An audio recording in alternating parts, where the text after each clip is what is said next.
non, c'est normalement maintenant que tu donnes le lien YouTube pour qu'on aille tous s'abonner après. Oui, la page YouTube. Pour vous abonner, il y aura le lien sur la page Facebook, sur tous nos réseaux, LinkedIn, Instagram, Facebook. Suivez le rucher créatif tout attaché. Le rucher créatif tout attaché. Oui, mais je ne sais même plus en fait exactement. Tu as été voir avant. Oui, je crois que c'est ça. Je suis pas sûre, mais je crois, oui. Je suis super au fait. Ouais, bravo. Donc, bonjour à toutes et bienvenue pour ce visionnage sur l'entrepreneuriat. On va parler de bonheur et de galères d'entrepreneuses à l'occasion de cette journée des droits internationaux de la femme et de l'enfant et de la fille. Au Rocher Créatif, depuis 2 ans, depuis 2019, donc c'est la troisième année où on parle de cette journée d'entrepreneuriat au féminin. Alors, on parle de l'entrepreneuriat toute l'année et toujours de façon mixte, non genrée, ouvert à tous. Mais étant donné qu'on a un lieu de travail, on a souhaité toujours axer cette journée sur l'entrepreneuriat au féminin en partenariat avec l'association Créer comme elle, qui est une asso troyenne de porteuses de projets et d'entrepreneuses. Mais aussi, habituellement, ça se fait avec tous nos partenaires. Les années précédentes, on avait Orange, la BNP, Serre France, la CCI qui contribuaient à cette journée. Donc, c'était une journée globale pour parler de l'entrepreneuriat de façon assez large et de l'intrapreneuriat aussi, du travail au féminin d'une façon globale, sur toute une journée complète. C'était l'occasion de se rencontrer et puis aussi de rencontrer des acteurs qui accompagnent les porteuses de projets. Donc aujourd'hui, forcément, en 2021, on ne peut pas le faire sous forme de journée, mais on avait quand même envie de passer un moment sympa ensemble, parler de l'entrepreneuriat au féminin et puis aussi se booster, se motiver parce que c'est en ce moment une période un peu particulière avec des sujets pas toujours inspirants ou motivants. Et on avait envie que cette journée le soit. Et qu'on ne parle pas forcément que des réussites parce que en ce moment, on a tendance à voir sur Instagram ou sur les médias des portraits de femmes entrepreneuses qui gèrent tout parfaitement, leur vie perso, leur vie de maman, de femme, d'entrepreneuse. Vraiment, elles sont sur tous les fronts et de façon parfaite, ou en tout cas, c'est ce qu'on voit sur les réseaux. Et ce n'est pas forcément vrai. Donc, c'est pour ça qu'on a intitulé ce visiodège Partage de bonheur et galère d'entrepreneuses. Donc, pour témoigner aujourd'hui, nous avons Marion Coignard qui a été résidente au Rucher Créatif. Bonjour Marion, est-ce que tu peux nous dire juste Bonjour. un mot sur ton activité? Oui, alors moi je fais du conseil et de la formation pour destiné aux PME principalement, effectifs de sociétés que je connaissais bien car auparavant j'étais dans l'entreprise familiale dans le prêt-à-porter et du coup j'ai créé cette formation après mon arrivée à Troyes et la vie a fait que du coup, j'ai un petit peu hésité sur monter mon entreprise ou aller dans le salariat et au final, la vie m'a destinée, on va dire en quelque sorte, à prendre le chemin de l'entrepreneuriat que je ne regrette pas aujourd'hui. Donc voilà, donc à la base, j'étais plus axée sur de la formation et pareil, au fur et à mesure, d'autres portes sont ouvertes et du coup, je fais formation plus consulting. Ok, merci. Ça fait 1 an à peu près que tu as créé ton entreprise. Exactement, à peine. C'est Ouais, depuis juin, donc tu vas à bientôt peine. fêter les 1 an. C'est Euh, ça, tout à fait. Julia de la start-up Carte Carotte qui est incubée à la Technopole. Bonjour Julia. Bonjour à toutes et à Bonjour, toi. tous. Moi, j'ai créé Carte Carotte donc avec mon frère. Donc on l'a créé l'année dernière. La plateforme est totalement opérationnelle depuis août et c'est une plateforme sur laquelle les producteurs peuvent se créer une boutique en ligne totalement gratuitement, avoir un outil de gestion des ventes et des stocks et faire partie d'un réseau national de producteurs. Et vous, en tant que consommateur et fan de carottes, vous pouvez acheter des produits locaux en circuit court, respectueux de l'environnement et de la société. Voilà un peu les promesses de Carte Carotte qui se développent beaucoup ces derniers temps, donc on en est très heureux. Comme je disais, la plateforme actuelle est opérationnelle depuis août. Euh, et, euh, et donc voilà, je pense que c'est à peu près tout ce qu'il faut dire sur Carte Carotte. Ok, et comme chez Carte Carotte, vous aimez être impliqué sur le territoire local, on s'est rencontrés de façon virtuelle, on ne s'est jamais rencontrés encore, hein, vraiment. C'est vrai. Mais on s'est rencontrés lors de l'Université des transitionneurs qu'on a organisée au Rucher en décembre pour favoriser l'alimentation en local. Tout à fait. Et enfin, nous avons Sophie Brier, PDG d'Actuplast, qui est l'une des marraines de l'association Créer comme elle. Si tu peux remettre ton micro, il était là et tu l'as retiré. C'est bon? Oui, c'est parfait. Ah, bon. Bonjour à tous et à toutes. Donc, moi, je dirige l'entreprise Actuplast depuis 2010. C'est un rachat, puisque l'entreprise existe depuis 2001. Avec mon père, c'était un projet qu'on avait en commun. Mon objectif était d'être entrepreneuse. J'avais fait les études pour et ça m'avait botté. Et puis, lui avait les fonds et moi, la jeunesse et la volonté à l'époque. Et donc, on a créé ça ensemble, enfin, on a repris ça ensemble. Donc, depuis, je suis maintenant plutôt seule aux commandes. J'ai 3 enfants et j'ai 42 ans. Voilà. Et quoi dire de plus? Oui, première marraine de Créer comme elle. Je suis très fière.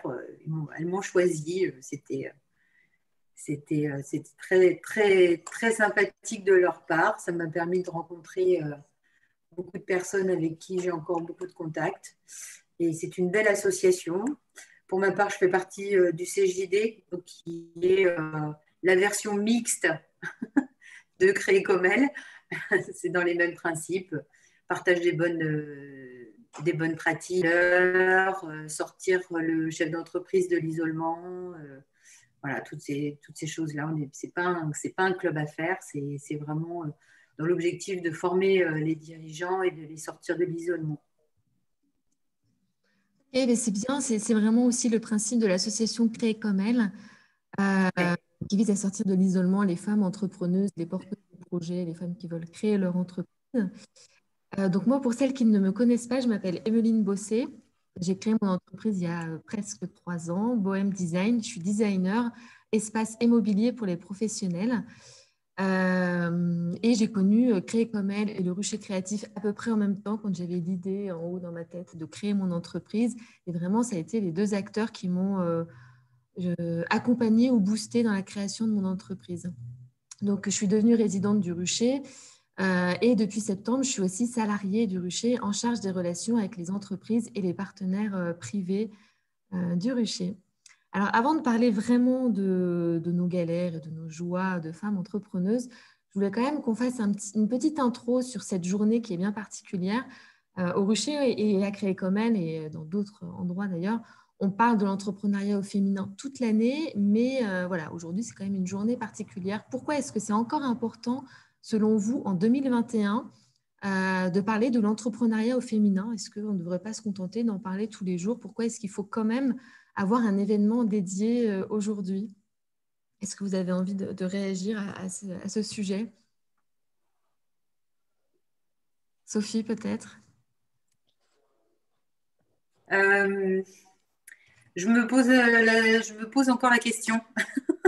Pourquoi est-on encore obligé? J'ai lu là récemment sur LinkedIn qu'il n'y a que 25% de femmes chefs d'entreprise en industrie, ce qui est quand même peu. Donc, j'étais assez flattée quelque part de faire partie de cette minorité. Mais à la fois se demander pourquoi en faire toute une histoire, quoi. Voilà. Pourquoi ça doit être encore un élément à souligner, pourquoi le gouvernement est obligé de voter des lois sur la parité. Je me pose encore la question à notre époque, pourquoi on en est là, quoi. Oui, parce que même avec ces lois à voter, on a encore une différence de 24% dans les salaires entre les hommes et les femmes sur toute la carrière. Et un chiffre, moi, qui m'a frappé, que j'ai revu ce matin, c'est 9% au niveau de différence au niveau du salaire à compétences égales pour le même poste en 2021. Donc ça, je trouve ça assez dingue.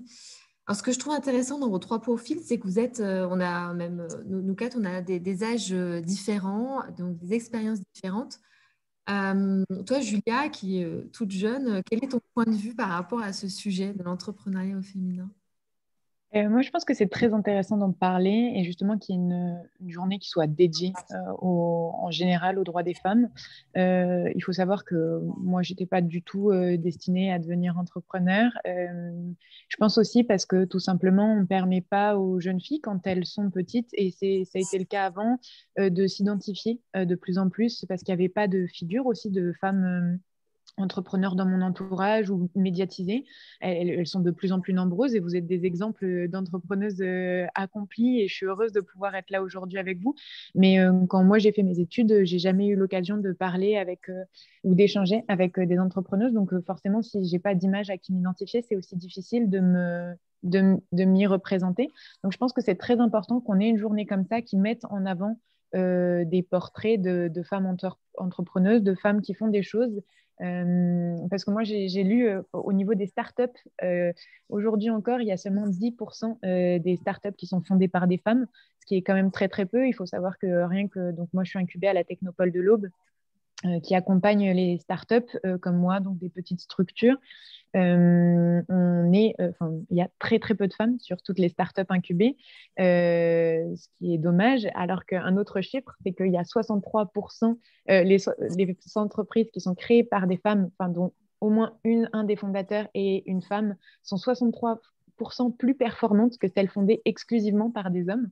Donc ça montre juste que la diversité, le fait, enfin, l'égalité des sexes, ainsi de suite, ça amène à de meilleures performances et pour l'entreprise en général.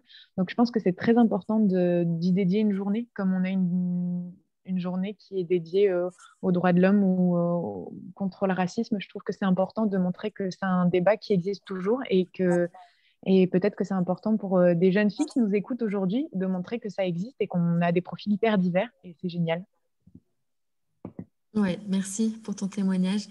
Marion, on a à peu près le même âge. Je ne sais pas si, comme moi, tu as grandi avec l'idée, enfin, dans tes études, où on t'a dit, bah, si tu fais des études, tu auras le même boulot qu'un homme, ou au contraire, tu n'avais peut-être pas conscience qu'il y avait des différences entre les hommes et les femmes une fois qu'on a entamé notre carrière. Moi, j'ai vraiment eu une douche froide quand j'ai commencé à travailler. Alors, j'ai commencé à travailler dans l'industrie métallurgie. Et du coup, j'ai vraiment senti la différence. Est-ce que toi aussi, tu as senti une différence dans tes études ou quand tu as commencé à travailler ou pas du tout? Alors moi, j'ai des schémas, comme j'avais dit dans la petite description, où j'ai mes parents qui sont entrepreneurs, donc qui travaillent ensemble. Mes grands-parents, des deux côtés, étaient également entrepreneurs. Donc en fait, cette image il y a une vraie image d'égalité. Et donc du coup, non, je m'étais jamais confrontée au fait que il y ait une différence entre les femmes et les hommes. Au contraire, je pense que le fait d'avoir grandi aussi dans cet environnement-là m'a prouvé que les forces des uns sont complémentaires avec les forces des autres, car c'est un constat. Les hommes ne pensent pas forcément comme les femmes et vice-versa. Donc voilà, moi aujourd'hui, je rejoins Julia sur le fait de mettre en avant les femmes une fois dans l'année. Je trouve ça relativement intéressant de faire des highlights et voilà, de parler de choses qui nous changent un petit peu du quotidien. Je serais même plutôt partisane de dire on fait la même chose pour les hommes, de dire on fait un highlight pour un petit peu avoir le côté égalitaire de cette démarche. Donc voilà, mais c'est comme pour moi la fête des mères ou vous la fête des pères, grosso modo. C'est intéressant de dire il y a une journée destinée pour ces personnes. Oui, et puis l'idéal, ce serait peut-être de se dire qu'un jour, on n'en aura plus besoin, mais parce que voilà, ça fera plus partie de nos problématiques et de notre quotidien. Mais au-delà du fait qu'on en ait besoin, je pense que c'est important, rien que dans le fait de se dire qu'on a lutté pour avoir ces droits, parce que là, on parle d'entrepreneuriat, mais on parle aussi, c'est la journée des droits des femmes, donc c'est le droit de vote, ou le droit à l'avortement, ou des droits qui nous semblent totalement acquis. Et on se rend bien compte que quand il y a un manque de démocratie dans un pays, c'est les premiers droits qu'on enlève. C'est Simone de Beauvoir, je crois, qui disait qu'il faut faire très attention parce que les droits des femmes, on pense que c'est acquis, alors qu'en fait, justement, on les enlève très très facilement. Donc, À la voilà, moindre crise, tout peut voler. Et d'ailleurs, on l'a vu au premier confinement. Les expertes féminines qui sont beaucoup moins présentes que les experts masculins dans les médias ont complètement disparu. Il n'y avait plus aucune femme experte sur les plateaux. forcément, puisqu'elles étaient occupées à gérer le télétravail à la maison et les enfants. Mais donc voilà, on ne pensait pas ça en 2020 et pour autant, on l'a vu juste avec un confinement. On n'a plus vu de femmes sur le plateau télé. Voilà. Donc, je pense que c'est important qu'il y ait cette journée, rien que pour nous rappeler qu'il y a des gens, il y a des femmes qui ont lutté, il y a des hommes qui ont lutté pour ces droits-là, et que même s'ils nous semblent acquis, il faut y faire attention, et il faut les chérir. Voilà. Donc, je pense que c'est important qu'il existe une journée comme ça. Ouais, exactement. Alors maintenant, si on repart quand même sur la thématique du jour, sur les galères et les joies de l'entrepreneuriat, cette conversation pourra peut-être nous permettre aussi d'identifier s'il y a des différences, justement, si on a les mêmes galères que les hommes ou pas, ou si c'est juste des galères d'entrepreneurs finalement. Mais la vie d'entrepreneur, c'est quand même assez riche, assez mouvementé. Il peut nous arriver 15 000 choses, qu'elles soient positives ou négatives. Mais souvent, en fait, on constate que c'est les événements difficiles, les échecs ou les prises de décisions difficiles qui nous font avancer. Est-ce que vous pouvez nous partager un échec ou une très grosse difficulté, si vous n'aimez pas le mot échec, qui était vraiment très difficile ou une période difficile et qui pour autant vous a fait avancer? Juliane, dans ton court parcours, est-ce que déjà une période difficile ou un échec ou un moment où tu as tout remis en question et qui quand même vous a fait rebondir Je dirais que ça a été quand on a cherché à embaucher un alternant pour le développement web, pour se grossir notre structure. Donc, on peut penser que c'est un un très beau jalon pour une entreprise d'accueillir son premier employé et tout ça. Mais en fait, ça a été une galère de bout en bout, que ce soit pour la phase de recrutement, parce qu'en fait, on a passé c'est beaucoup de temps, la RH, et quand on est une petite entreprise, on n'a pas le temps d'y accorder beaucoup de temps, et pourtant, on a perdu des heures, parce qu'en fait, on a eu plein de candidats qui ne convenaient pas, donc on a dû faire plusieurs sessions. Après, je me suis occupée toute seule de tout ce qui était administratif et j'ai découvert ce que c'était qu'un OPCO, qu'est-ce que c'était que les cotisations patronales, salariales, les différentes... Enfin bref, voilà, toutes ces choses qui font qu'il faut remplir beaucoup de papiers et comprendre beaucoup de codes. Le code IDCC, je ne connaissais pas du tout, le code NAF ou APE, enfin voilà, c'est que du jargon que je ne connaissais pas. Et sincèrement, à un moment, je me suis dit, mais est-ce que ce serait pas plus simple, vu le temps que je perds, de juste apprendre à faire moi-même, ou alors qu'on s'y mette qu'on mette les bouchées doubles avec mon frère plutôt qu'embaucher quelqu'un, tellement ça nous paraissait insurmontable. Plus ça allait et moins j'étais convaincue par l'idée. Et bon, finalement, Soa, notre alternant web, est arrivé dans l'entreprise et il nous aide beaucoup et on en est très heureux. On a fait son premier bulletin de paie et tout s'est bien passé. On en est au deuxième. C'est fantastique, mais c'est une petite galère, mais ça donne. Enfin voilà, ça a été très compliqué à ce moment-là. Oui, et c'est typiquement en faisant qu'on apprend, quoi. Voilà, Oui, tout à fait. tant qu'on n'y est pas confronté, on n'est pas dans le réel. Mm. Et notamment à ce sujet, il y a une pause créée comme elle, je crois que c'est jeudi. Je vois Isabelle, peut-être qu'elle saura me confirmer, mais je crois que jeudi matin, on a une pause dédiée sur le fait de prendre la décision et comment on prend un stagiaire. Voilà, quand on est indépendant et qu'on n'est pas habitué ou qu'on démarre. Ouais. Voilà. Alors moi, j'ai juste voilà, un conseil pour toutes et toutes. C'est que si un jour vous recherchez à embaucher donc un stagiaire, encore ça va, parce qu'il y a juste une convention à signer, mais vraiment à embaucher un employé. C'est un salarié. Oui, un salarié, c'est ça. C'est un salarié, ouais. Si vous avez besoin d'une question, alors il existe une plateforme fantastique que je ne connaissais pas qui s'appelle Allo Service Public. C'est au 39 39 et qui répondent vraiment à toutes vos questions. Et les gens sont d'une gentillesse incroyable. J'ai passé des heures au téléphone avec eux. Voilà, donc voilà, ça m'a un peu sauvé la vie. Si ça peut vous aider, voilà, je vous partage le tuyau, quoi. Bah, finalement, ça rejoint un peu ce que je voulais vous demander après, mais on peut peut-être quand même boucler avec toi sur cette thématique ou une autre. C'est quand vous êtes face à une galère comme ça, bah, comment vous faites pour en sortir et est-ce que vous vous êtes entouré? Donc là, notamment, tu parles de cette plateforme. C'est quand on est dans une situation où on ne pense pas pouvoir s'en sortir seul, bah, c'est aller chercher des compétences à l'extérieur. Et là, c'est finalement avec cette plateforme. Bon, après, moi, j'ai la chance aussi d'être très bien entourée parce que je suis incubée à la Technopole de l'Aube, donc je suis suivie par un startup manager qui peut répondre à mes questions et s'il n'a pas les compétences en interne, on va essayer de les chercher autre part. Il faut dire aussi que c'est une entreprise familiale. Je suis la CEO de Carte Carotte, mais Mathéo, le cofondateur, donc mon frère, m'épaule énormément et on a été rejoint par une troisième associée qui sont là au quotidien pour supporter les galères avec moi. Donc, j'ai la chance d'être bien entourée et ouais, et sinon d'appeler à l'aide très facilement. Voilà, donc c'est comme ça que je fais pour survivre à ces galères d'entrepreneur pour ma part. Ouais, et c'est ça l'idée en fait, c'est quand on se lance dans l'entrepreneuriat, il faut aussi avoir conscience que c'est normal qu'on ne sache pas tout faire parce qu'on se lance Mm. avec un métier, comme moi quand je me suis lancée, ben, je suis designer, donc je maîtrise mon métier de designer, mais tous les à côté, effectivement, au niveau de la compta, de l'administratif, le code NAF, APE, tout ça, ben, on les apprend au fur et à mesure et il faut être Mm. OK avec cette idée-là, on apprend. Mm. C'est normal. Mm.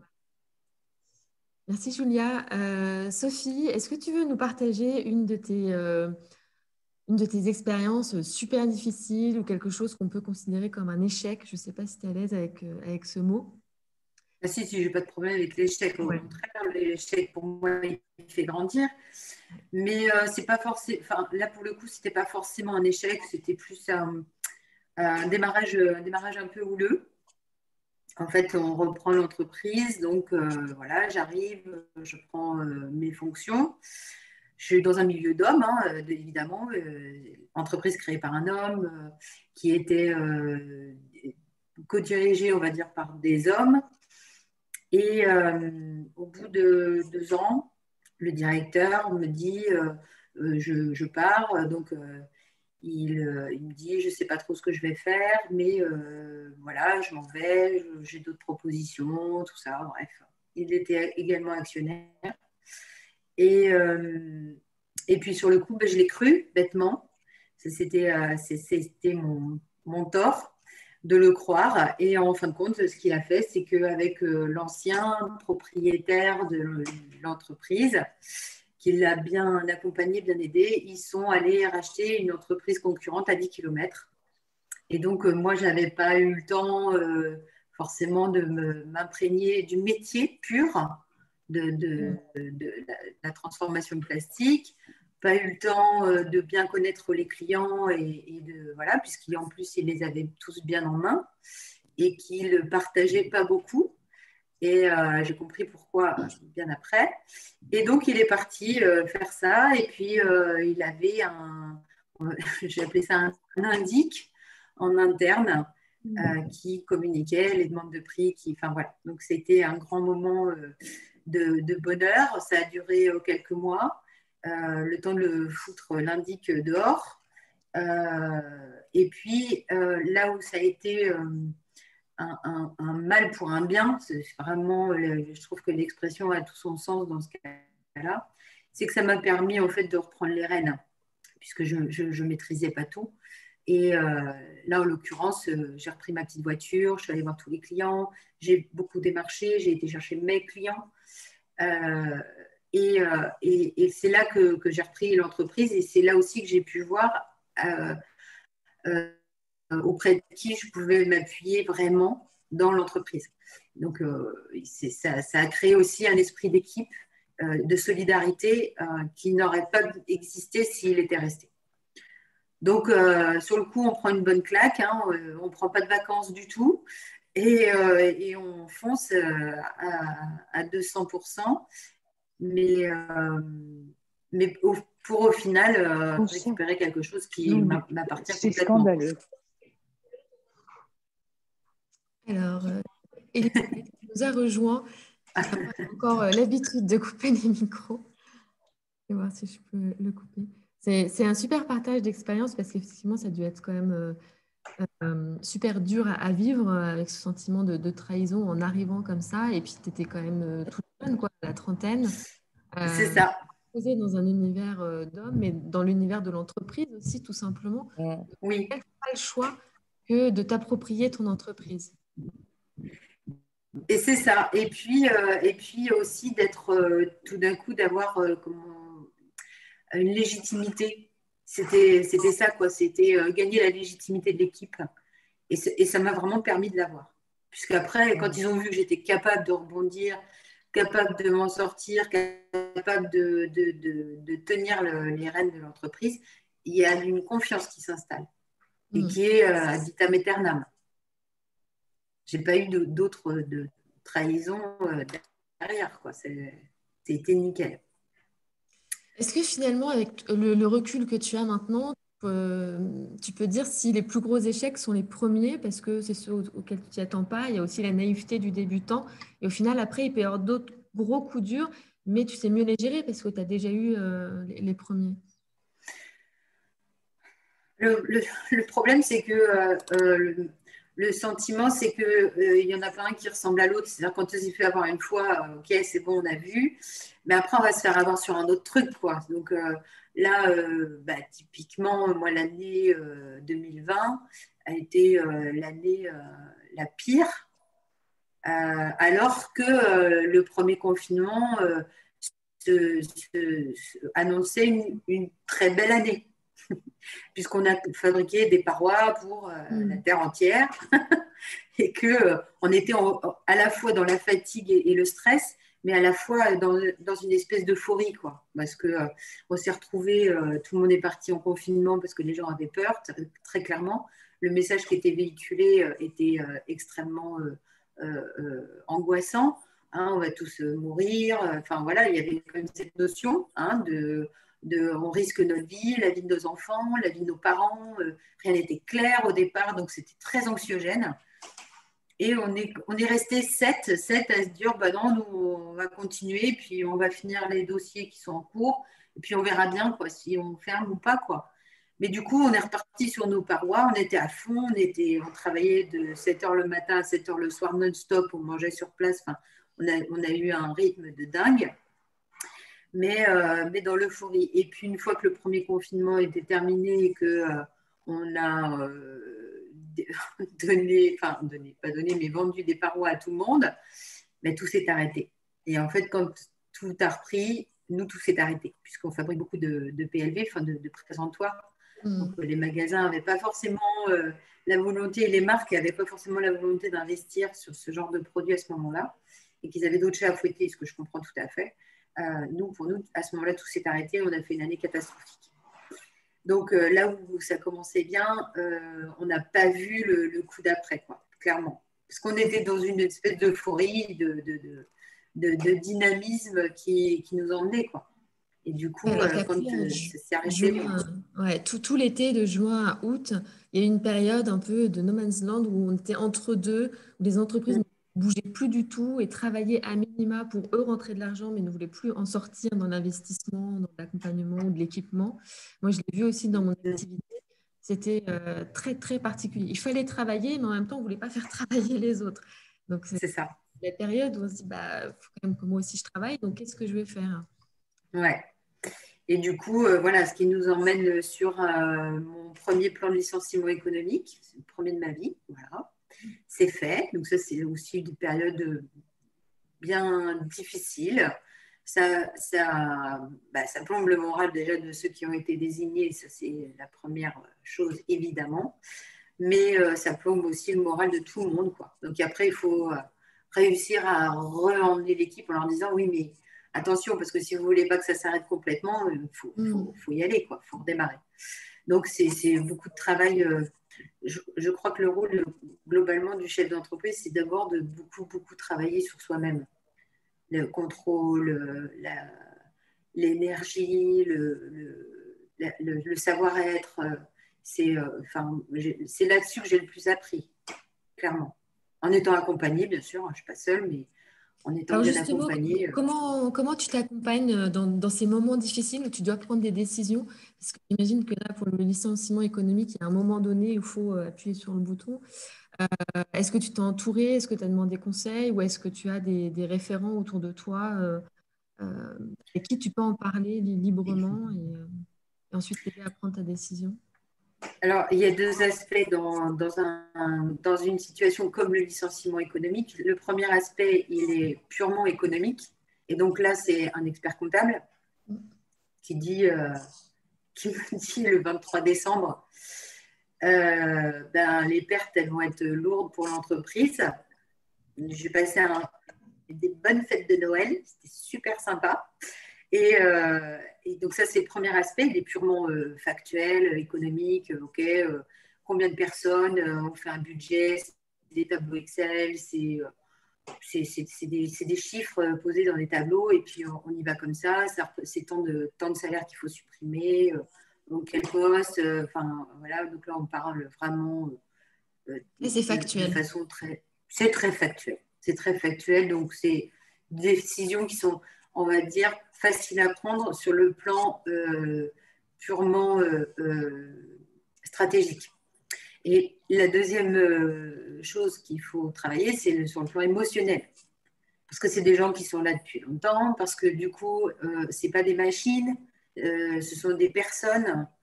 Et l'humain est pour moi la partie la plus délicate et la plus difficile à travailler dans une entreprise. C'est vraiment, vraiment, combien de fois j'envie les personnes qui travaillent seules.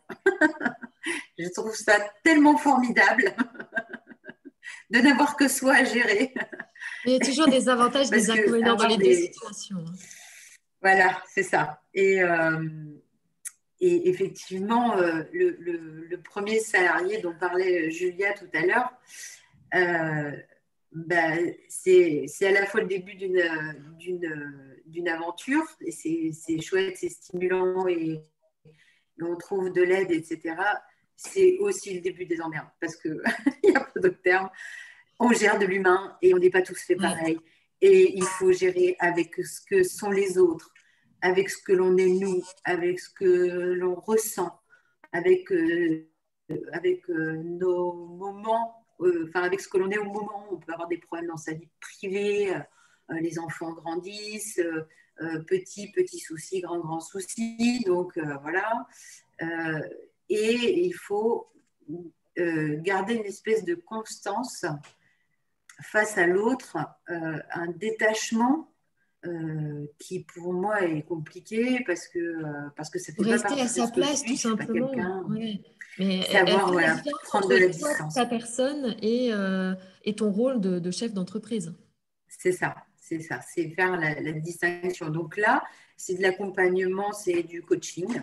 Voilà. J'en ai eu plusieurs et c'est du coaching, voilà, justement pour apprendre à faire la différence, avoir des outils, pareil, travailler de façon factuelle sur l'être humain. Ouais. Ça fait une belle liaison. Deux choses normalement pas trop compatibles. Oui, mais on en a besoin, c'est vrai. Et on l'a expérimenté d'ailleurs avec Marion quand elle était encore résidente au Rucher, avant que tu nous fasses part de tes échecs. Je fais une petite parenthèse quand même sur ton activité. Parce que quand tu étais au Rucher, tu t'es formée au MBTI. Et le MBTI, c'est une méthode dont tu vas nous en parler bientôt au Rucher lors d'un atelier. Donc, si vous ne connaissez pas, je vous invite à vous y inscrire pour découvrir. Et en fait, c'est une méthode pour apprendre à se connaître et à surtout comprendre qu'on est tous différents et quand on travaille d'une certaine façon, on communique d'une certaine façon et pour comprendre les autres, ça s'apprend en fait, hein, c'est pas inné. Et nous, on l'a bien compris, ça, c'était vraiment très instructif, même nous, entre résidents au Rucher, c'est encore quelque chose qu'on utilise au sein de l'équipe du Rucher. Donc, s'entourer, entre autres, par des personnes comme Marion.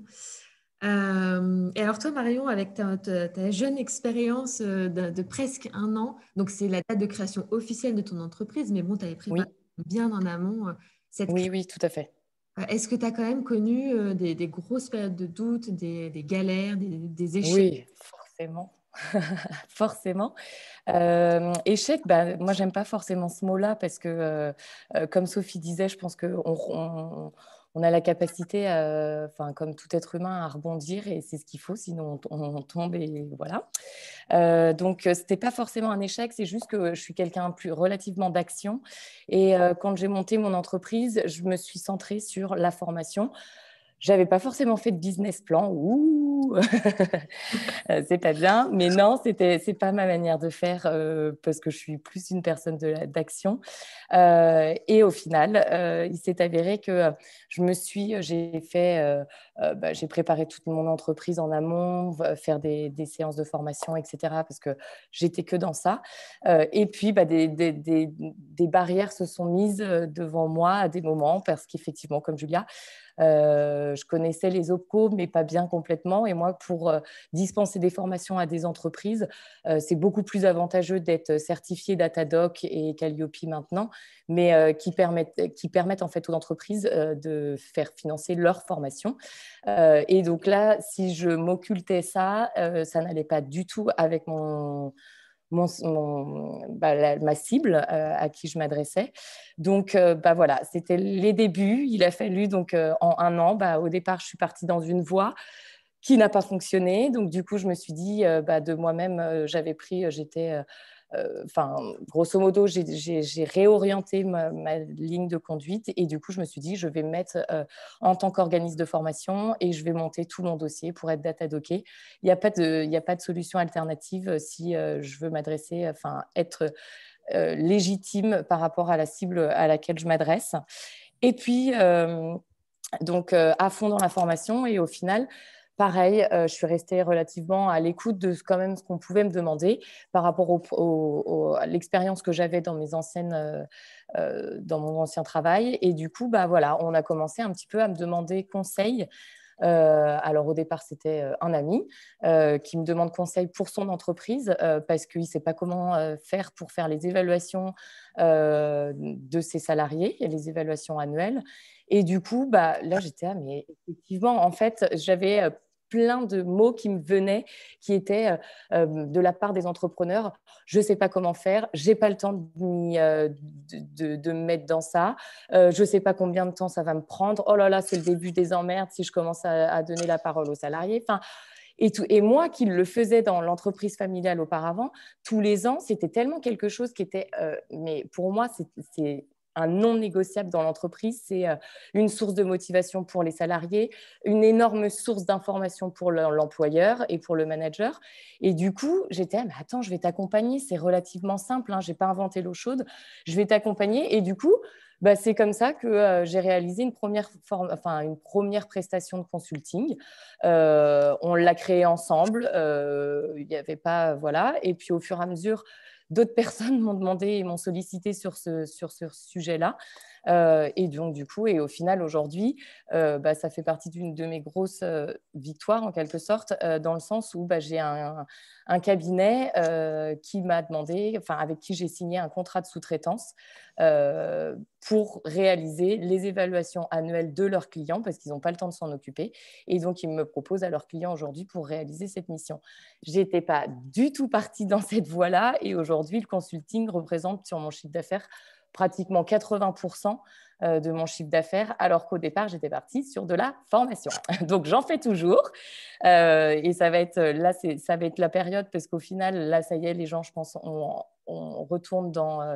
le Covid n'est pas derrière nous, mais tout de même, je pense que les entreprises ont compris que maintenant, il fallait avancer et ne pas se dire attends, je reporte le sujet parce que je ne sais pas où je vais. Je pense que les entreprises disent il faut qu'on continue et qu'on garde notre ligne de conduite. Et du coup, voilà. Donc oui, voilà ne plus bloquer à cause du Covid, mais composer avec le Covid, parce que c'est vrai qu'il est présent.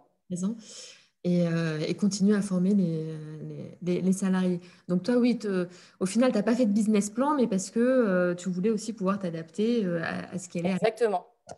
C'est ça. Et à la suite de ça, pareil, j'ai d'autres clients qui m'ont demandé sur des sessions de recrutement, comme tu disais tout à l'heure, Julia, par rapport au recrutement. C'était les mêmes problématiques. On n'a pas le temps. Oh là là, le boulot que ça va me demander, etc. Et puis, du coup, moi, je me suis dit, il y a un vrai secteur d'activité sur ça, où il faut accompagner les PME et les accompagner à des tarifs qui sont… à leur niveau. On ne parle pas de grosses entreprises ou quoi que ce soit. Et donc, voilà comment j'ai orienté ma cible pour répondre aussi à des problématiques auxquelles j'avais pu faire face dans mon précédent travail. Et du coup, quand tu prends tes décisions comme ça de changement de direction pour ton offre, est-ce que c'est quelque chose que tu arrives à faire facilement toute seule ou est-ce que tu as besoin d'être entourée ou tu vas pouvoir échanger avec des personnes, d'autres entrepreneurs ou oui. ta famille aussi puisque Ouais, complètement. Bah, déjà, ma famille, c'est certain, parce que je suis très, très proche et relativement, plutôt, je fais beaucoup plus appel à mon papa qui a le côté rationnel et qui me rassure aussi, je pense, du fait de son expérience et du fait aussi de son statut, en quelque sorte, de papa.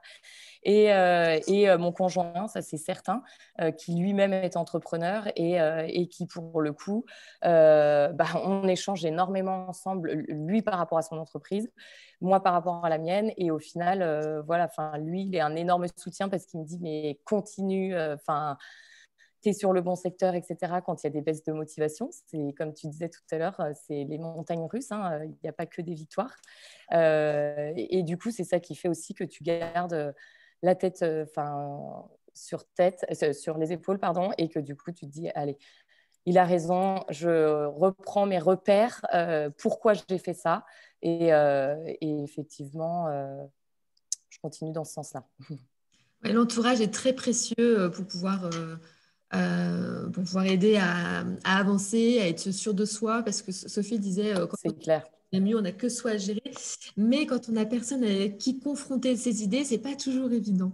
Moi, j'aimerais bien travailler à plusieurs, et pour autant, je travaille seule et je prends mes décisions seule.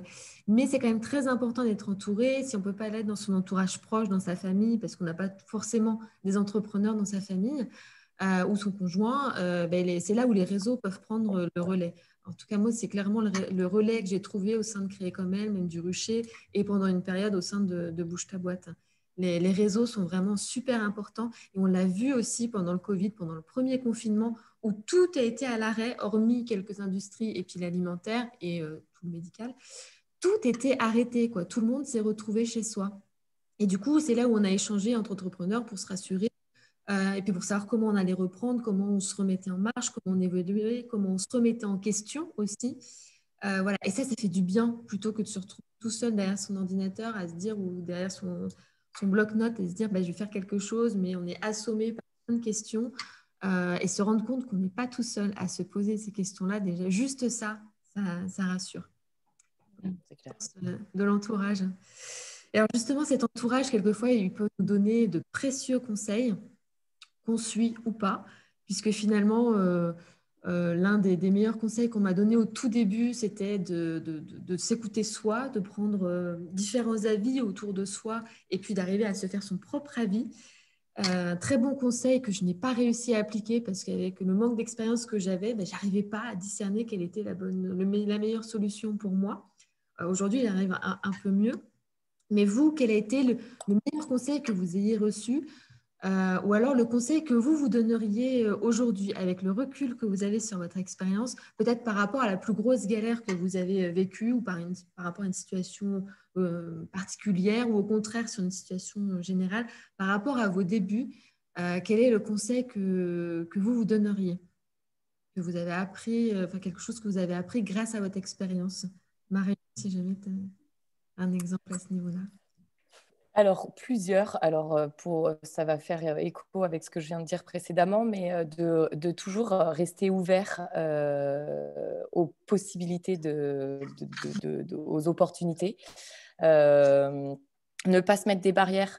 Je suis quelqu'un, alors ce qui est marrant, parce que quand j'ai préparé quelques questions justement, c'est que je suis quelqu'un avec le MBTI qui suit, je me suis rendu compte qu'il m'appuyait énormément sur l'expérience. Ça, c'est fait comme ça, c'est valeurs sûres, etc. Et je me rends compte qu'à des moments, de sortir de cette zone de confort et de dire, je sors de ça et je vais là où je ne connais pas, etc., ça m'a apporté des ouvertures auxquelles je n'aurais pas cru. Et du coup, et la persévérance. Je trouve que la persévérance, c'est vraiment quelque chose qui paye. Quand tu crois en ce que tu fais et que tu fais le mieux pour le faire, il n'y a pas de raison que ça ne fonctionne pas derrière. C'est ton leitmotiv. Ok. Ouais, ah ouais. Est-ce que tu as reçu un conseil qui t'a marqué et qui t'a été utile? Alors, C'est pas quelque chose, c'est marrant parce que c'est un tout petit truc, mais ça m'a marqué, comme tu dis. Et en l'occurrence, c'était à l'époque où quand tu crées ton entreprise, tu te dis est-ce que ça va fonctionner ou pas, ou qu'est-ce, etc. Et du coup, j'ai ma meilleure amie, on est passé devant un magasin et effectivement, c'était un tout petit truc qui ressemblait pas à grand-chose. Et elle me dit, regarde, ça fonctionne. Ça fait des années que c'est ici et ça fonctionne. Pourquoi ça ne marcherait pas avec toi?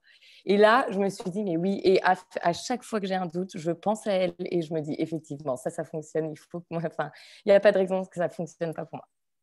Donc voilà. Hop. Ouais, c'est un bon point de vue.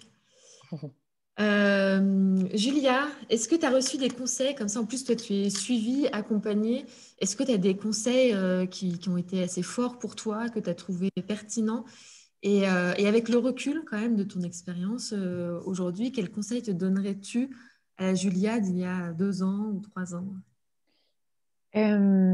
Déjà, moi, je pense que, alors je ne sais pas si c'est le cas pour toutes, mais je sais que c'est le cas pour beaucoup. Il y a vraiment, moi, je passe par les montagnes russes et c'était encore plus fort au départ, vraiment, hein.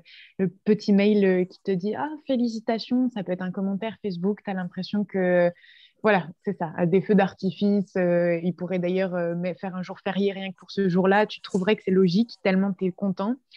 Et par contre, dès qu'il y a une critique ou qu'il y a quelqu'un qui va te dire t'es sûr que ça marche parce que tout le monde n'est pas sûr de ton business model ou tout le monde n'est pas sûr que ça peut intéresser des gens parce qu'ils ne sont pas les cibles de ton service. Donc, ils remettent tout en question. Ouais. Ça me mettait dans des moments de doute très, très importants. Après, je pense que, comme le disait Marion tout à l'heure, il faut prendre les choses avec le cœur, il faut être persévérant. Donc, il faut surtout croire à son projet. Donc, c'est normal, je pense qu'on ait ces phases de haut et de bas. Je dirais juste à la Julia d'avant de prendre un tout petit peu de recul quand même, parce que ouais, c'est important, C'est pas mais personnel. Enfin, exactement, c'est pas personnel et c'est pas évident surtout de prendre du recul. J'en ai bien conscience maintenant et parce que forcément, quand on monte son entreprise, c'est son bébé, hein. J'ai jamais été mère, mais j'imagine il y a une similitude. On le voit grandir, on a envie que justement il grandisse bien. Et, euh, et c'est un peu le cas. Et je pense que voilà, la persévérance, ça fait partie de me mettre au mot aussi. Je pense le côté positif, même si on a une critique, il faut essayer de le prendre du côté positif. Nous, on essaye, par exemple, dès qu'on a une critique exactement, il y a Emmanuel Vallée qui dit il faut croire à son projet. Je pense qu'il faut exactement croire à son projet parce que derrière, si on y croit, on peut emporter d'autres personnes qui y croient aussi. Et c'est comme ça qu'on crée une communauté en fait autour de son projet, tout simplement. Je pense aussi qu'il faut transformer le négatif en positif et le positif attire le positif. Donc, ce sera mon deuxième maître mot après persévérance et y croire. c'est beaucoup de choses, hein. Oui, non, mais en vrai, c'est des choses que j'ai appris Ouais. un peu sur le tas, mais quand on me fait des remarques ou des critiques, je me dis que, enfin, maintenant, on les note toutes, mais pas de manière, ah bah voilà, voilà ce qu'on nous a dit de négatif. Au contraire, après, on essaye justement d'apporter des améliorations au site internet pour que ces critiques, on ne puisse plus nous les faire et d'avancer par rapport à ça. Et donc, c'est vraiment de transformer le négatif en positif. Je pense que c'est un peu, voilà, ce qui est très difficile à faire et j'y arrive une fois sur deux, donc je suis pas du tout donneuse de leçons, mais je dis juste que c'est des choses que j'essaye d'appliquer moi-même dans mon quotidien pour me l'améliorer. Donc, j'espère que ça peut vous aider aussi. Voilà. Non, mais et on l'expérimente et on l'apprend au fur et à mesure. C'est jamais évident. Moi, je me retrouve pas mal dans ce que tu dis. Et encore récemment, je me suis retrouvée impactée par quelqu'un de ma famille qui m'a fait une réflexion sur la façon dont je travaillais. Peut-être que je revois, peut-être que je repense autrement ou quelque chose, alors qui n'est pas du tout dans mon univers. Et ça m'a renvoyé, en fait, ça m'a un peu piqué. Et puis, je me suis dit, bah oui, mais en même temps, si je ne lui explique pas ce que je veux faire, ce que je veux mettre en place, mais effectivement, je ne l'embarque pas dans mon aventure et elle ne comprend pas. Et du coup, elle a envie plutôt de se rassurer et de m'envoyer dans une voie plus sécurisante pour elle qui, moi, ne me convient pas du tout. Et pour rebondir aussi sur ce que tu disais, moi, le conseil que j'ai reçu une fois, c'était lors d'un séminaire créé comme elle d'ailleurs, parce qu'au début, je dépensais énormément d'énergie à parler de mon entreprise, de mon travail, de moi. Et je l'avais expliqué comme ça. Et j'avais dit à la personne qui était là, je suis complètement épuisée quand je rentre d'une soirée réseautage parce que j'adore ça. J'adore rencontrer des personnes. Je parle de mon activité, c'est super cool. Mais me vendre, ça me fatigue énormément. Il m'a regardé, il m'a dit, arrête de te vendre toi, vends ton entreprise. C'est deux choses différentes. Et là, j'ai pris du recul en me disant, oui, ok, moi, Emeline Bossé, ce n'est pas Bohème Design à part entière. Voilà.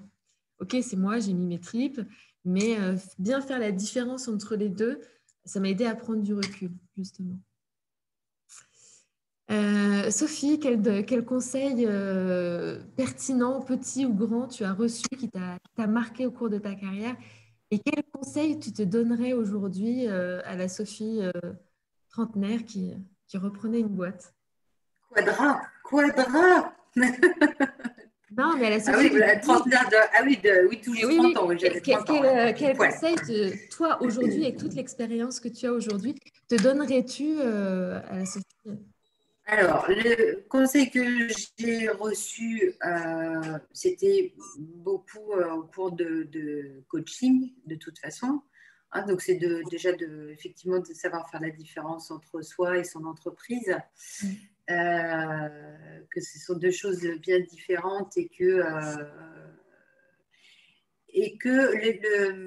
en fait, ce qu'on apprend, je crois, c'est de se dire c'est pas nous qui sommes remis en cause quand on se trompe ou ça n'enlève rien à notre valeur, à ce qu'on est nous, à notre personnalité ou à notre voilà, ça ne fait pas de nous de mauvaises gens, voilà. Et c'est hyper important. Après, le conseil que je me donne assez souvent, ça rejoint un peu d'ailleurs ce que disaient Mario et Julia, c'est très souvent en fait quand ça va pas bien et quand on sent que ça décline l'activité ou des choses comme ça, c'est de dire bon, ok, et alors, si ça marche pas, qu'est-ce que ça peut faire? Ben, c'est pas grave, on fera autre chose. Et puis il faut y aller, quoi. Donc, allons-y, essayons, donne tout ce que tu as à donner. Et puis, si ça ne marche pas, eh ben, tu feras autre chose. Et c'est pas grave. Parce qu'on sait bien, nous toutes d'ailleurs, que ce soit Julia, Marion ou moi, ou même toi, qui créons nos boîtes ou qui les. Voilà, on sait très bien qu'on a de la ressource. Parce que pour faire ça, qui qu'on soit, il faut avoir de la ressource. Donc, voilà, c'est juste prendre du recul par rapport à ce qu'on est en train de faire, se dire, il y en a plein d'autres. Hein. J'avais lu un bouquin sur les plus gros start-upers qui sont devenus millionnaires. Avant d'arriver à être millionnaires, ils en ont coulé quelques-unes des boîtes. Donc, ils ont quand même essuyé quelques échecs avant de trouver la bonne formule magique pour réussir. Alors que je dis millionnaire, ça veut dire que l'entreprise a explosé et qu'ils ont trouvé le bon créneau et que ça a touché un maximum de personnes, et tant mieux pour eux. Mais c'est surtout ça, quoi. Voilà, c'est que se tromper permet de rebondir, mais pour se tromper, il faut essayer. C'est souvent ce que je dis à mes enfants, d'ailleurs. C'est un conseil que je leur donne. Si tu veux, un moment, si tu t'es trompé, ça veut dire que tu as essayé. Et donc, c'est déjà pas mal. Et c'est en trompant Celui qui qu'on essaye. va apprendre. Exactement. Si on n'essaye pas, de toute façon, alors là, on est sûr de ne pas se tromper. Mais c'est ce fameux droit à l'erreur et la culture de l'échec qu'on commence à avoir quand même en France. C'est vrai que moi, quand j'ai commencé, j'ai entendu des personnes qui n'étaient pas forcément entrepreneurs dire ouais, mais lui, c'est pas un bon entrepreneur, il a échoué, ça n'a pas marché, il n'est pas bon, quoi. Et au contraire, d'autres entrepreneurs qui me disaient moi, je crois qu'il faut couler 3 boîtes avant d'en réussir une. Ah, ça m'a mis beaucoup. Genre, mais non, mais moi, mon bébé, j'y tiens, je ne veux pas couler. Ok, ben oui, voilà, c'est en foirant qu'on comprend et qu'on avance. Et j'avais reçu aussi un bon conseil il n'y a pas très longtemps, euh, parce que je mettais énormément d'implication dans tout ce que je faisais et jusqu'aux mails que j'envoyais pour les moindres trucs où je pouvais passer 20 minutes, une demi-heure à écrire pour être sûr qu'on comprenne bien, à bien expliquer et tout. Et je me faisais une montagne, ça devenait une tâche, alors que des fois, il suffisait juste de donner une réponse ou d'expliquer en une phrase. Et il y a quelqu'un qui m'a dit, mais moi aussi, je perdais énormément de temps et on me répondait en 2 secondes et j'étais frustrée. Et en fait, maintenant, je me dis, je le fais tout de suite. Je me dégage de la pression, il faut que ce soit bien fait. et de la pression de comment ça va être perçu si j'explique pas tout un paragraphe. Et même aux impôts ou à l'administratif, si j'envoie un document mais que j'ai pas le temps et qu'il faut que je le fasse, bah, je mets un post-it sur le truc avec les bonnes infos, merci cordialement, je l'envoie et c'est fini et je suis déchargée du truc. Et le fait qu'elle m'explique ce truc-là avec son papier administratif, de mettre un post-it dessus, moi je me formalisais de tout ça, bah, ça m'a vachement décomplexée. Et maintenant, j'essaye vraiment à chaque fois de répondre à tous les mails en moins de 2 minutes. Comme ça, ce n'est pas une tâche qui va me prendre trop de temps dans mon emploi du temps, mais je le fais et ça ne m'encombre pas. Et là aussi, il a fallu que je prenne du recul et que je me déleste de toute l'implication que je pouvais mettre avant, qui n'était pas utile, en fait. En plus, je prenais du temps à ceux qui devaient me lire après. Voilà, des petits trucs qui m'ont aidé quand même à me décoincer, en fait, dans ma position d'entrepreneur. Moi, pour rebondir sur ce que Sophie disait, excuse, je peux te couper? Vas-y. Ouais. Non. C'est qu'effectivement, moi, tous les jours, je me dis, et alors je ne suis pas du tout complexée si je ne réussis pas mon entreprise, si ça ne démarre pas. Forcément, tu te mets des deadlines pour une manière pécuniaire, hein, voilà. Et tu te dis, bah, il y a un moment, il faut mettre une deadline pour se dire, bon, bah, là, je ne peux pas aller plus loin parce que ça ne marche pas, ça n'a pas pris. Et puis, mais alors, je suis complètement... Mais, je ne serais pas honteuse par rapport au fait d'avoir entrepris parce que j'aurais appris tellement de choses que je pense que j'en sortirais très, très riche et que... alors là, j'ai la modestie de me dire, c'est pas grave, je vais retourner dans quelque chose que je vais savoir faire. Je suis pas si nulle que ça. J'ai essayé, ça n'a pas marché, c'est pas grave. Et je pense qu'il faut se prendre les choses comme ça avec simplicité parce que sinon, on se met une énorme pression. Et je pense pas que c'est là qu'on est les meilleurs. Et voilà. Et je suis peut-être pas bonne sur ça. On sait pas. Enfin, je sais pas. J'espère que non, mais et ben c'est pas grave. Je serai bonne dans autre chose. En quelque sorte, voilà. Je suis tout à fait décomplexée par rapport à ça. Top. Et c'est vrai, c'est ce que disait Sophie aussi, quand on a peur de ne pas réussir ou pas quelque chose, quand on imagine le pire de ce qui peut arriver, en fait, et de visualiser ce qu'on ferait dans ce cas-là, si ça arrive vraiment, j'ai plus de clients, je dois fermer, et qu'est-ce qui se passe? Je trouve un autre job. Bon, c'est pas la fin du monde. Ok, on y va. Voilà. Ça permet encore une fois, dédramatiser. J'en ai fait clairement l'expérience moi, pendant le premier confinement. Où j'avais été interviewée par une journaliste qui me demandait, mais parce que je lui disais, si vraiment ça ne reprend pas, à décembre, je ferme ma boîte, il faut que j'arrête. Elle me dit, mais attendez, vous avez mis toutes vos tripes dans votre entreprise, ça ne vous fait rien de... Enfin, c'est pas, vous arrivez à visualiser cette décision. Il y a des réalités économiques. Oui, à un moment donné, il faut que je paye mon loyer, que je nourrisse ma fille. Oui, je vais réussir à fermer ma boîte s'il le faut. Ouais. Et finalement, ça m'a... Ouais.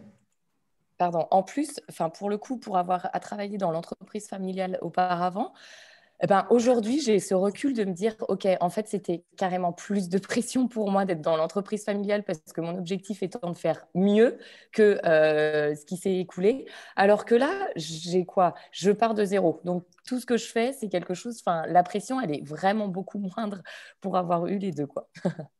C'est intéressant comme point de vue. Alors du coup, on voit quand même que cette vie d'entrepreneur, elle est assez mouvementée et intense en émotions négatives et positives. Comment on fait pour tenir la route, tout simplement? Quand on compare cette vie d'entrepreneur à une course, à un marathon, ce qui compte, c'est si on imagine que la ligne d'arrivée, c'est la fin de sa vie, en fait, ou la fin de sa carrière, parce que la course dure toute sa carrière. Comment on fait pour tenir la route? Est-ce que vous avez des choses qui vous permettent de retrouver de l'énergie, ou de la motivation, de l'inspiration? Quelles sont vos sources d'énergie? Je ne sais pas qui veut répondre la première. Celle qui a tenu le plus la route là, entre nous, Sophie.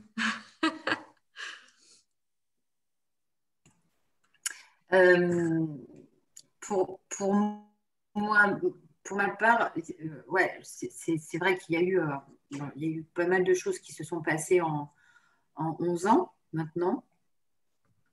Ce qui est sûr, c'est que pour moi, ce qui me permet de tenir, c'est l'accompagnement, c'est le travail sur soi. Voilà.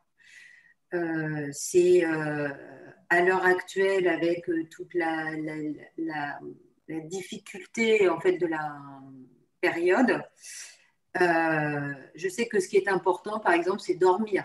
c'est pas bête, mais si on veut avoir de l'énergie pour la journée, il faut dormir. Ouais. Et pour dormir, je le fais que sous hypnose actuellement. Ça, c'est mon petit truc à moi en ce moment. Bah, après, parce que j'ai pas envie de rentrer dans les médocs et choses comme ça, je pense qu'il faut rester sain aussi, il faut faire attention. Il faut être... c'est toute la difficulté, c'est que il faut à la fois garder l'énergie du travail, de la journée, etc. Mais il faut savoir aussi s'écouter et faire attention à soi. Parce que sans nous, ça ne fonctionne pas. Alors, je ne dis pas que l'entreprise va mourir le jour où on va partir. La question n'est pas là. Mais tant qu'on y est, en tout cas, l'entreprise, elle tient parce qu'on est là. Et donc, il faut vraiment être très à l'écoute de soi-même, dans le bon sens du terme, évidemment. C'est pas moi, je toute la journée, mais c'est plutôt d'être à l'écoute de son corps, à l'écoute de son esprit et faire attention à ça. Donc, j'ai fait du coaching sur la partie, comment dire, gestion des émotions et comment apprendre à mieux se connaître et des choses comme ça. Et j'ai fait aussi là, un gros coaching là, pendant l'été sur la gestion interne et savoir être confortable dans l'inconfortable, avec beaucoup justement de parties sur être en hypnose, donc revenir à l'instant présent. On faisait des exercices très simples pendant le Covid. Donc, quand on est dans une période très anxiogène, donc là, on parle du Covid, ok, mais des périodes très anxiogènes, je pense qu'on en vit tous et toutes à différents moments. C'est savoir reposer son cerveau. Reposer son cerveau, c'est arrêter de cogiter. Arrêter de cogiter, c'est revenir à l'instant présent, mais à 100%. Et le corps et l'esprit est à l'instant présent. Je ne suis pas dans ce que je vais faire dans 5 minutes et je ne suis pas dans ce qui s'est passé hier. Je suis là maintenant et je ne fais que être là. C'est tout. Je ne fais que être là. Donc, c'est ne pas bouger. Mais c'est des courts instants et c'est un quart d'heure, c'est 15 minutes. Vous mettez un chrono, vous faites sonner votre téléphone au bout de 15 minutes et vous arrêtez tout, y compris de bouger. Interdiction de bouger le corps. Et il faut être juste à écouter ce qui se passe autour de soi pour pouvoir justement se concentrer sur l'instant présent. Et ces 15 minutes-là suffisent à redonner de l'énergie. Et c'est incroyable. Ouais, c'est juste incroyable. Revenir à l'instant présent et vivre ça, c'est vraiment ressourçant. Donc moi, je suis plus sur ce genre de méthode aujourd'hui pour garder l'énergie nécessaire pour continuer le marathon. Ouais. Avoir de quoi se ressourcer, c'est très important, se recentrer, revenir à l'instant présent, c'est quelque chose dont on parle beaucoup en ce moment avec la méditation notamment, ou même le sport. Il y a les micros de sieste aussi, tu parlais de dormir, mais des fois, voilà, mon cours de journée, juste avant de reprendre l'après-midi, j'aime bien m'allonger avec mes écouteurs, un quart d'heure, 20 minutes, et je repars, je suis refaite, quoi. C'est vrai que ce temps-là, il est précieux pour se recentrer parce qu'on a tendance à se disperser, à avoir plein de choses à penser en même temps. Il faut prendre plein de décisions en même temps. Pour se recentrer, il faut prendre ce temps-là, quoi. Julia, qu'est-ce que tu fais, toi, pour tenir la route? Ouais, ça va être comme vous, hein, c'est très simple, c'est penser à soi. Je tiens juste à rebondir, il y a quelqu'un qui a dit sur le chat, les femmes n'osent pas parler d'argent pour entreprendre. La motivation de l'entrepreneuriat, pour un homme, aurait répondu l'argent. C'est pas le cas pour les femmes. Je pense que c'est pas forcément vrai. Moi, je veux bien qu'on parle d'argent, mais c'est clairement pas ma motivation pour entreprendre. Je voulais juste rebondir là-dessus. Et je pense que c'est pas le cas pour plein de personnes. Parce que je pense que entreprendre, ça peut faire partie aussi d'un parcours de développement personnel. Mais dans mon cas aussi, nous, on monte une entreprise sociale et qui se veut écologique. Donc l'idée, c'est d'être utile et c'est ça qui me porte au quotidien. C'est le fait de me sentir utile, que ce soit pour les agriculteurs, que ce soit pour mes consommateurs quand ils ont acheté des produits locaux chez un producteur qu'ils ne connaissaient pas. Là, je me suis sentie utile. Et c'est vraiment ça qui me porte plus que l'argent. Alors, bien sûr, je ne vais pas cracher sur de l'argent, hein, c'est important, c'est le nerf de la guerre, mais Mais c'est pas ça qui me porte. Et juste pour dire, donc, qu'est-ce qui me fait du bien et qui me permet de rester sur la route, de faire un marathon, c'est tout simplement, au départ, je vivais donc seule et isolée. C'était très difficile. Et j'avais un rythme où finalement, j'avais pas de rythme. Comme j'avais l'impression qu'il fallait toujours que je travaille pour Carte Carotte, après avoir mangé le soir ou après avoir fait mon sport, je me remettais à Carte Carotte et je pouvais terminer très, très, très, très tard et commencer très, très tôt et ne pas manger du tout parce qu'il fallait à tout prix que je termine ce mail ou ainsi de suite. Et je pense que moi, j'ai eu la chance après d'emménager avec mon conjoint, donc qui a un rythme beaucoup plus régulier parce qu'il est salarié. Donc, je me suis basée sur son rythme. Et en fait, ça a changé ma vie parce que de un, j'ai pu déconnecter un petit peu. Parce que quand on est entrepreneur, je pense que c'est le cas pour tout le monde. On y pense tout le temps. Le week-end, ça n'existe pas vraiment parce on a toujours un moment où ça nous y fait penser. Et donc, pour moi, ça a été très, très bien de reprendre un rythme et de me poser des plages justement pour repenser à moi, pour dire, OK, après le repas, on travaille plus. C'est des choses bêtes, hein, mais le repas du soir, voilà, passé 21 heures, on arrête. Et je pense que c'est ce qui m'a un peu sauvée, parce qu'il faut courir un marathon, comme tu le disais tout à l'heure, et il faut garder des forces, quoi. Donc, et oui, et pour moi, le sport, c'est mon défouloir principal. Donc, c'est ça qui me fait tenir aussi. Mm. Habiter avec quelqu'un d'autre, ça aide vraiment. Alors, moi, c'est Mm. pas vivre avec un conjoint, mais ma fille, tout simplement. Le matin, elle se lève, elle va à l'école, et le soir, il faut que j'aille la récupérer à l'école. Il y a des horaires à respecter. Et clairement, c'est ce qui conditionne et c'est ce qui rythme mes journées, quoi. Et si je dois travailler le soir ou la nuit et que le lendemain, je suis trop fatiguée pour m'occuper d'elle, bah non, ça va pas, quoi. Donc, Mm. vraiment, ça aide à rythmer ces journées de travail. Marion, quels sont tes trucs pour tenir tes sources, tes ressources pour tenir la route sur cette... Ouais, alors c'est exactement comme ce que les filles viennent de dire. Je reprends Patricia qui dit rester connecté à son corps, à l'écoute. Du fait que moi j'étais en entreprise, dans l'entreprise familiale auparavant, j'avais un rythme beaucoup plus soutenu parce que c'était des magasins de vêtements et du coup j'étais tout le temps, comme on avait plusieurs points de vente, il fallait que je sois dans un magasin, mais aussi dans tous les autres. En grosso modo, il aurait fallu que je me divise en 10. Et du coup, comme le disait à juste titre Patricia, il faut écouter son corps parce que de toute façon, à un moment, il sait nous le... Est-ce que c'est moi ou c'est juste... Ah là là, j'ai plus de réseau. Qu'est-ce qui se passe? Ah là là. Comment ça se fait que j'ai plus de réseau?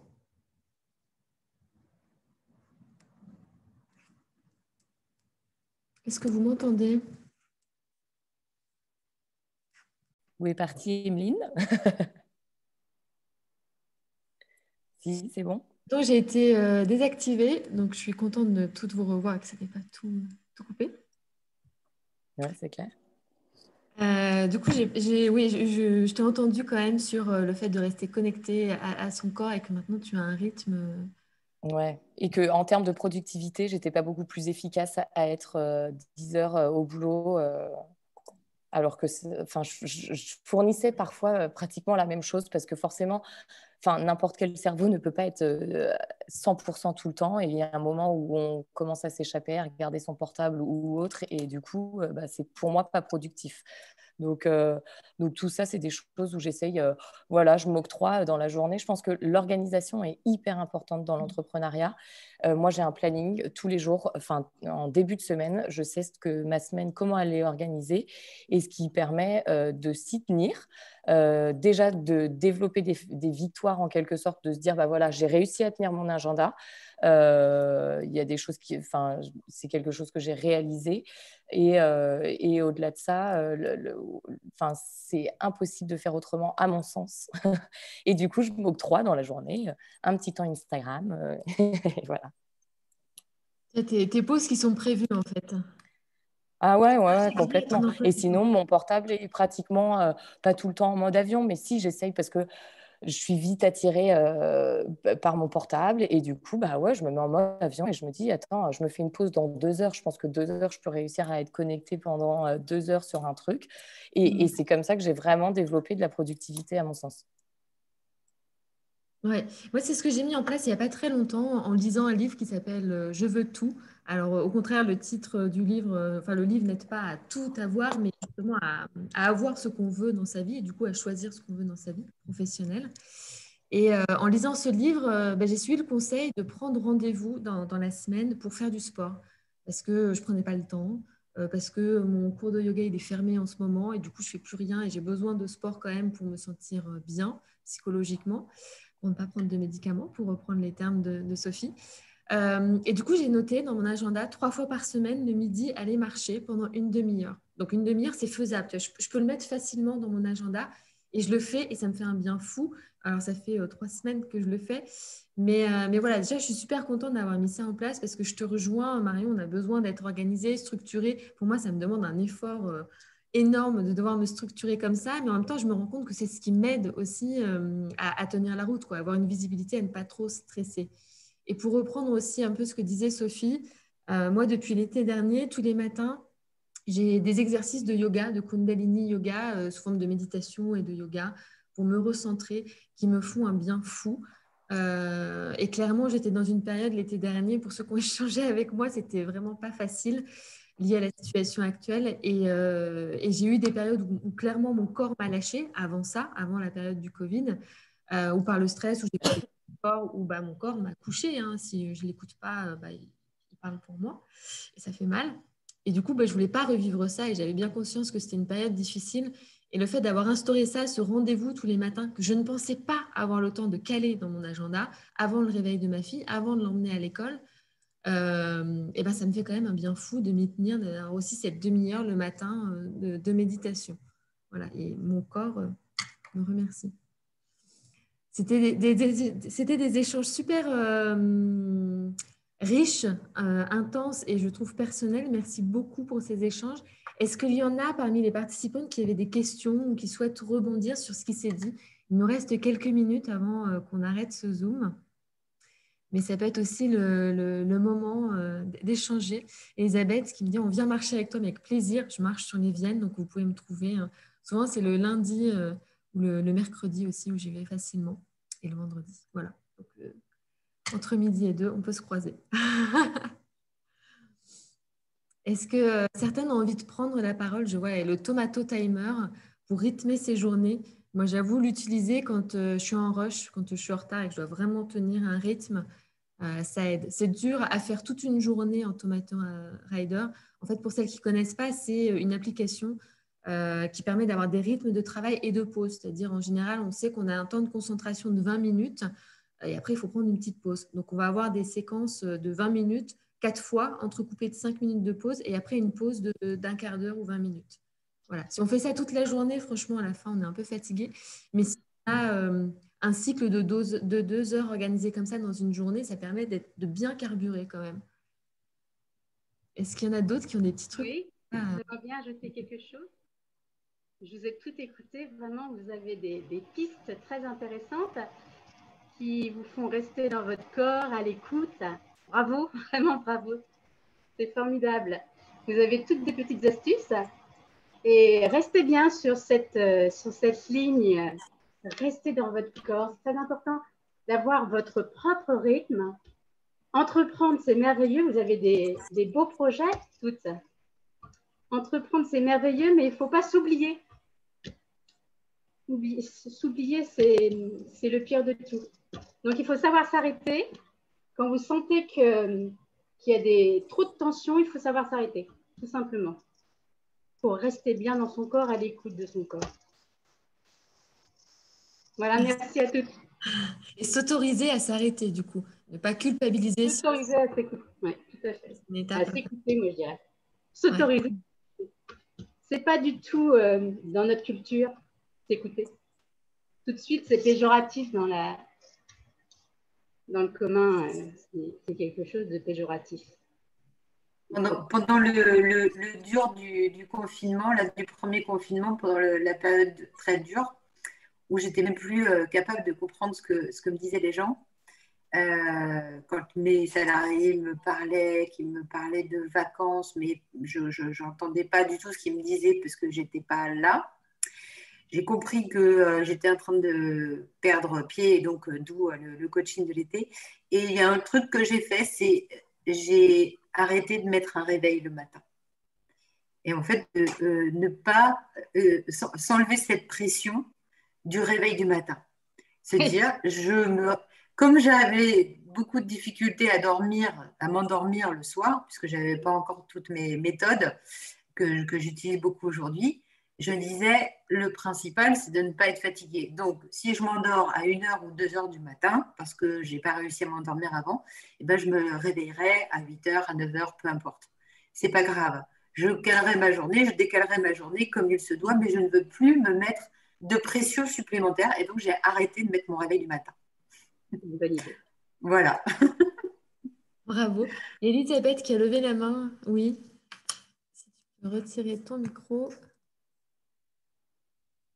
Hop. Voilà. Vous m'entendez? Oui. Oui, on ne me voit pas sur l'écran. Alors, pour celles qui ne me connaissent pas, je m'appelle Elisabeth Grandpierre, j'ai 69 ans. Et pendant 19 ans, j'ai eu en charge le droit des femmes. Et puis 12 ans, j'étais élue ville de Troyes et notamment présidente de la mission locale. Alors, je suis un peu à l'origine avec Christine Carcassin et Anne Sotomayor de l'association Créée comme elle. Et ce que je voudrais dire là, à ce moment que j'ai passé avec vous, j'ai passé un moment très chaleureux et très heureux. Parce que 12 ans après la création de Créer comme elle, je suis fascinée de voir combien l'esprit demeure. C'est-à-dire que la problématique demeure aussi. C'est-à-dire que les femmes créatrices d'entreprises ont besoin, plus que des hommes, très clairement, d'un accompagnement, de pouvoir s'exprimer. J'ai écrit là tout à l'heure légitimité. Dans le réseau femmes politiques dans lequel je suis maintenant depuis quelques années, c'est un mot qui revient tout le temps. Les femmes cherchent systématiquement la légitimité, se justifier dans leur choix. Malheureusement, 12 ans après, c'est toujours la même difficulté. Ceci dit, j'ai adoré, je ne vous connais pas là, cette jolie jeune femme que j'ai justement à l'écran là derrière, une belle carte de Rio de Janeiro. J'aime bien l'idée de dire que votre génération n'avait plus ce scrupule de l'argent. Parce qu'en fait, quand j'étais au droit des femmes, au cabinet du préfet, où je recevais de jeunes femmes créatrices d'entreprises, cette question d'argent, c'était vraiment un propos tabou. Et c'est ce qui me mettait toujours mal à l'aise en disant, osons dire, ben, l'argent c'est fondamental, osons parler d'argent. Si ces nouvelles générations, et puis quand je vous vois toute mignonne là, face à moi, vous pourriez être ma petite fille, que ces générations-là, désormais parlent d'argent, me semble vraiment une vraie avancée. Voilà ce que je voulais vous dire. Et merci pour ce chaleureux moment. Vous le savez, Émeline le sait, que je serai toujours à vos côtés, encore longtemps, je l'espère, et bonne chance à toutes. Et belle journée des droits des femmes. Merci Elisabeth. Merci. Pour ta contribution. Et puis le mot de la fin à Sidonie, coordinatrice du Rucher. Oui, bonjour à toutes. Alors, un grand merci aux participantes, à vous trois, Sophie, Marion et Juliette, et Emeline aussi, qui avaient partagé vos expériences, vos conseils avec une sincérité très touchante. Moi, j'en suis presque émue d'ailleurs, parce que je trouve que c'était un beau moment de sororité, en fait, là, ce qu'on vient d'avoir, de convivialité, comme disait Elisabeth, mais vraiment de partage et de soutien. Et c'était vraiment l'objectif de ce Visiodège, donc merci beaucoup. D'autant plus dans ces moments où c'est pas facile parce qu'on se voit pas. Donc voilà, vraiment, vraiment merci. Et puis, je voulais ajouter, insister sur 3 mots. C'est ce que vous en avez parlé un petit peu, s'écouter soi-même et s'écouter les unes les autres, s'entourer du coup en lien avec le s'écouter et effectivement c'est ce qu'on fait, on est plusieurs structures à le faire évidemment sur le territoire, créer comme elle depuis plusieurs années, comme le disait Elisabeth et comme l'a dit Sophie aussi. Le Rucher aussi est là pour ça, avec un lieu physique. Et d'ailleurs, dans le partenariat avec Créer comme elle, c'est vraiment ce qu'on essaie de faire, c'est mettre notre lieu au service de dynamiques et de personnes qui peuvent en avoir besoin d'un lieu pour se retrouver et se connecter. Et puis, il y a une dernière chose, on a parlé de bien dormir, on a parlé de s'écouter dans nos rythmes et dans nos rythmes de travail, de s'aérer aussi, enfin, d'une activité physique, yoga notamment. J'ai envie d'ajouter le bien manger. Du coup, c'est en lien avec la cantinétique au Rucher, c'est en lien aussi avec les projets sur lesquels Julia travaille. Parce que moi, je le constate vraiment, voilà, pour partager une petite expérience personnelle, mais sur le temps du midi, où souvent on est en rush parce qu'il y a les enfants le matin, le boulot de la journée, les enfants le soir. Et bien manger le midi, moi, ça m'a vraiment changé pas mal de choses dans mon équilibre. Et la cantinitique me manque beaucoup pour ça aussi, pour la convivialité et pour l'équilibre alimentaire. Et donc, voilà, je pense que c'est quelque chose de vraiment important pour toutes. Et j'espère qu'on pourra une prochaine fois faire un vrai déjeuner avec un vrai repas en circuit court dans la cantinitique au Rucher avec certaines d'entre vous. Voilà, en tout cas, un grand merci. Puis un grand merci à Emeline aussi d'avoir animé cette table ronde et puis parler avec toute la sincérité dont tu sais faire preuve. C'était vraiment, en tout cas, très fort pour moi. Je m'aperçois là dans la conclusion que je suis très émue. Donc, je vous remercie. Merci Sido pour ton retour. C'est vrai que moi aussi je suis assez émue, alors déjà parce que de ce moment d'échange parce qu'on en a moins maintenant en ce moment, donc c'est un moment important qui nous fait du bien à toutes. Et c'est vrai, pour reprendre ce que disait Elisabeth, c'est qu'entre femmes, on a besoin d'échanger. Ça nous fait du bien, ça nous porte, et donc il faut le faire, il ne faut pas avoir peur de le faire. Et merci à toutes d'avoir été là et pour vos questions, vos contributions. Et encore une fois, un grand merci à Julia, Sophie et Marion pour vos témoignages. C'était vraiment très porteur pour nous toutes, je pense. Donc, belle journée des droits de la femme à toutes et à très bientôt, je l'espère, au Rucher. Merci. Merci à tous. À Au bientôt. revoir. À bientôt. Au revoir.